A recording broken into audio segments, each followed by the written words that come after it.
गुरुदेव आज हमें अश्वमेध यज्ञ की अवधारणा और उसकी व्यापक अर्थ के बारे में बता रहे हैं। यहाँ गुरुदेव बताते हैं, यहाँ अश्वमेध यज्ञ के संबंध में एक एक बिंदु पर विचार किया जा रहा है। अश्व की अवधारणा। अश्व का प्रचलित अर्थ घोड़ा ले लिया जाता है। सांसारिक अर्थों में यह ठीक भी है, किंतु विशिष्ट यज्ञ संदर्भ में तो उसकी मौलिक व्याख्या तक जाना पड़ेगा। अश्व की शब्द व्युत्पत्ति पर ध्यान देंगे। अश प्लस क्वन, अश्नुते अध्वानम, अश्नुते व्याप्नोति, अर्थात तीव्र गति वाला, मार्ग पर व्याप्त हो जाने वाला। महाशनु भवति वा अश्वः, बहु अश्नातीति इति अश्वः के अनुसार अधिक मात्रा में आहार करने वाला अश्व है। उक्त गुणों के कारण घोड़े को अश्व संज्ञा दी गई है। घोड़े के लिए प्रयुक्त अन्य संज्ञाओं में भी ऐसे ही अर्थ सन्निहित है, जैसे अत्य, अतति, गच्छति, गतिशील, हयः, हयति, गच्छति, अरवा, गमनशील, चंचल आदि। अश्व को गुणवाचक संबोधन के रूप में ही शास्त्रों ने लिया है, जातिवाचक संज्ञा तक उसे सीमित नहीं रखा है। नीचे दिए गए उदाहरणों से यह बात स्पष्ट हो जाती है। इंद्रो वै अश्वः, कौशितकी ब्राह्मण के अनुसार इंद्र ही अश्व है। सौर्यो वा अश्वः, गोपद ब्राह्मण के अनुसार सूर्य का सूर्यत्व तेज ही अश्व है। वेदों में अनेक स्थानों पर यज्ञाग्नि को अश्व कहा गया है। ऋग्वेद मंत्र में कहा गया है, गंधर्वो अस्य रशनाम गृभणात् सूरादश्वम वस्वो निरतष्ट। अश्व सूर्य का प्रतीक है। वसुओं ने यज्ञ अश्व अग्नि को सूर्य से प्रकट किया है। वीर्यम वै अश्वः, शौर्य ही अश्व है, तथा श्रीर वै अश्वः, संपदा ही अश्व है। कहा है, अग्निर्वा अश्वः आज्यम मेधः के अनुसार अग्नि ही अश्व एवं घृत ही मेध है। शतपथ ब्राह्मण के ही मंत्र की व्याख्या करते हुए ऋषि दयानंद ने ईश्वर को अश्व माना है। अश्वश्वो यत ईश्वरो वा अश्व, अश्नुते व्याप्नोति सर्वम, जगत्सोऽश्व ईश्वरः, सारे जगत में संचारित होकर संव्याप्त होने वाला अश्व ईश्वर है। उक्त शास्त्रीय उदाहरणों पर ध्यान देने से पता चलता है कि अश्व शब्द का अर्थ केवल घोड़ा मान लेना अपने अज्ञान के कारण ही संभव होता है। इसी पूर्वाग्रह युक्त मान्यता के कारण अनेक भ्रांतियां भी उत्पन्न होती हैं। मेध शब्द का अर्थ, अभी गुरुदेव ने हमें अश्व का अर्थ अच्छे से समझाया, अब गुरुदेव हमें मेध शब्द का अर्थ समझा रहे हैं। मेध शब्द यज्ञ का पर्यायवाची है। इसका एक अर्थ वध भी होता था, किंतु शास्त्रों ने उस अर्थ में उसका प्रयोग वर्जित किया है। यहाँ अश्वमेध जैसे महान प्रयोग की गरिमा के अनुरूप उसके अर्थ प्रस्तुत किए जा रहे हैं। द्वेष, हिंसा, क्रूरता आदि को शास्त्रों ने अयज्ञ कहा है। अस्तु यज्ञ संदर्भ में इसका प्रयोग नहीं किया जा सकता।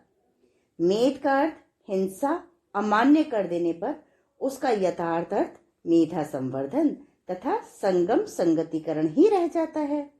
मेध शब्द की व्युत्पत्ति में उसे मिथ, मिद, मेथ, मेध आदि धातु से संबद्ध माना गया है। इसका अर्थ मिलना, जोड़ना, जानना, प्रेम करना, पकड़ना आदि होता है। मेध के अर्थ बुद्धि, शक्ति बल, बुद्धि बल, यज्ञ आदि कहे गए हैं। इसे यज्ञ, अर्पण, रस, सार, पूज्य, पवित्र आदि अर्थों में भी प्रयुक्त जाना जाता है।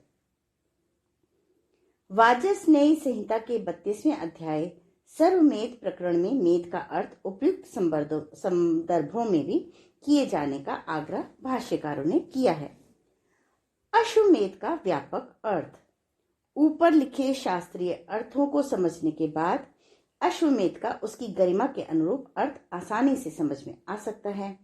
अश्व गतिशीलता का, शौर्य का, पराक्रम का और मेध मेधा शक्ति, श्रेष्ठ बुद्धिमत्ता का प्रतीक होने से अश्वमेध का सहज अर्थ होता है शौर्य, पराक्रम तथा कल्याणकारी मेधा शक्ति का संयोग संयम। अश्व को छात्र शक्ति एवं मेध को ब्रह्म वृत्ति का प्रतीक मानने से उनका संयोग एक पवित्र एवं महान यज्ञ कर्म बनता है। उत्कृष्ट विचार शक्ति एवं श्रेष्ठ प्रयोजनों के लिए समर्पित पुरुषार्थ के योग से ही आदर्श समाज और राष्ट्र की रचना हो सकती है। इसीलिए राष्ट्र निर्माण को अश्वमेध कहा गया है। राष्ट्रम व अश्वमेधः शतपथ में कहा गया है, अर्थात राष्ट्र ही अश्वमेध है। इसी संदर्भ में आगे कहा गया है, राष्ट्रम वै अश्वमेधः तस्माद् राष्ट्री अश्वमेधेन यजेत। या राष्ट्र ही अश्वमेध है, इसीलिए अश्वमेध के माध्यम से राष्ट्र का यजन, संगतिकरण, संगठन करें। श्रेष्ठ यज्ञ भाव से राष्ट्र का संगठन, जागरण किया जाए। पुरुष सूक्त में कहा गया है, यज्ञेन यज्ञम अयजन्त देवाः। देवताओं ने यज्ञ से यज्ञ का यजन किया। स्पष्ट है कि श्रेष्ठ कर्म के लिए उद्देश्य भी यज्ञ होना चाहिए, साधन भी सुसंस्कारवान यज्ञ होने चाहिए, उसकी क्रिया भी यज्ञ अनुशासन में होनी चाहिए तथा करने वाले का भाव संकल्प भी यज्ञ और देवतुल्य होना चाहिए। इसीलिए शतपथ ब्राह्मण में यजमान को भी अश्वमेध की संज्ञा दी गई है। अत्रि स्मृति में अश्वमेध को सर्व कामधुक अर्थात सभी कामनाओं को पूर्ण करने वाला कहा गया है। इसका कारण बताते हुए स्मृतिकार का कहना है, अश्वमेधेन हविषा तृप्ति मायान्ति देवताः संस्तृप्ता स्पर्थ यत्येन नरस्तृप्तः समृद्धिभिः। अश्वमेध में हवि का हवन करने से देवताओं की तृप्ति होती है।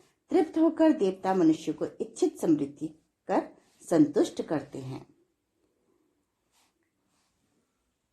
विष्णु धर्मोत्तर पुराण में हंस जी हवन विधि का वर्णन करते हुए ऋषियों से कहते हैं, अग्निर्मुखम देवतानां सर्वभूत परायणम तस्य शुश्रूणाम देव सर्वान कामान समश्नुते। सर्वभूत परायण देवताओं का मुख अग्नि है। देवताओं की सेवा शुश्रूषा करने से ही सब कामनाओं की प्राप्ति होती है। आप स्तंभ स्मृति के अनुसार जिस स्थान पर अश्वमेध यज्ञ संपन्न होता है, वहां समस्त देवता, सारे तीर्थों की चेतना पुंजीभूत हो जाती है।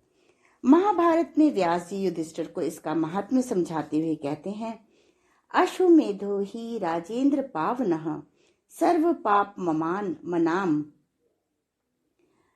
तेनेष्ट्वा त्वं विपाप मा वै भविता नात्र संशयः। हे राजन, अश्वमेध यज्ञ समस्त पापों का नाश करके यजमानों को पवित्र बनाने वाला है। उसका अनुष्ठान करके तुम पाप मुक्त हो जाओगे। श्री गोभिल ने श्री वही अश्वमेधः कहकर अश्वमेध को ऐश्वर्य प्रदाता कहा है।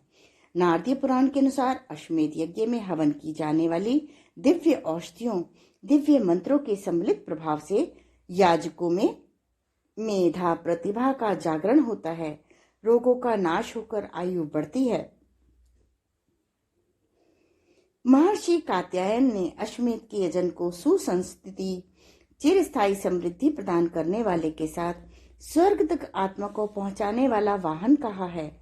इसका महात्म्य बताते हुए पद्म पुराण सृष्टि खंड में कहा गया है, अश्वमेधा प्यायिता देवा वृष्टियुक्त यर्गेण मानवः आप्यायनम वै कुर्वन्ति यज्ञः कल्याण हेतवः। अश्वमेध में प्रसन्न हुए देवता मनुष्यों पर कल्याण की वर्षा करते हैं। सर्वान् कामानाप्सयन्त सर्वः विजितिर्विजिगीषमाणः सर्वाव्युष्टिर्व्यशियन् अश्वमेधेन यजेत।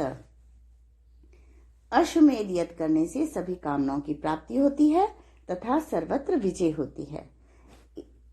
इतना सब ऐसी स्थिति में शास्त्रकार, तत्ववेत्ता, ऋषि एक ही स्वर में कहते हैं, सर्वम अश्वमेधः। इतना सब ध्यान में रखने पर यह बात समझ में आ सकती है कि अश्वमेध यज्ञ क्यों इतना महान दुष्कर प्रयोग कहा जाता है, इसे क्यों सब प्रकार के फल देने वाला यज्ञों का राजा कहा गया है। अगले क्रम में गुरुदेव हमें बताएंगे अश्वमेध के संबंध में शतपथ ब्राह्मण का मत। धन्यवाद।